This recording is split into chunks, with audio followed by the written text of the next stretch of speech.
আজকে আমি তোমাদের সাথে শেয়ার করব কিভাবে ঘরে বসে আমি গুগলির জন্য সেরেলাক বানালাম।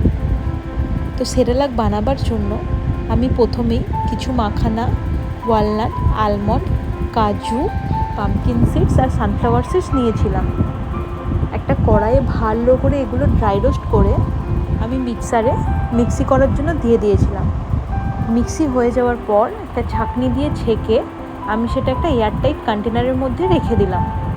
অন্যদিকে আর একটা পাত্রে আমি 1 কাপ চাল, হাফ কাপ মুগ ডাল, হাফ কাপ মসুর ডাল নিলাম। ভালো করে জলে ধুয়ে সেটা আমি রোদে দিয়ে দিলাম শুকাবার জন্য। শুকিয়ে যাওয়ার পর কড়াইয়ে আমি 2 মিনিট হালকা করে ভেজে নিলাম। ভাজা হয়ে যাওয়ার পর সেটা আমি আবারও মিক্সিতে দিলাম, ভালো করে মিক্সি করে নিলাম। তারপর এটাও একটা এয়ারটাইট কন্টেনারের মধ্যে রেখে দিলাম। বাস, আমার হোমমেড সেরেলাক তৈরি। এরপর গরম জলের মধ্যে 2 চামচ এই মিশ্রণটা দিয়ে 2 মিনিট ভালো করে নাড়াচাড়া করে নামিয়ে নিয়ে আমি গুগলিকে এটা দিয়ে দিলাম। তোমরাও ঘরে বসে তোমাদের বাচ্চার জন্য এটা খুব সহজেই বানিয়ে নিতে পারবে। ধন্যবাদ।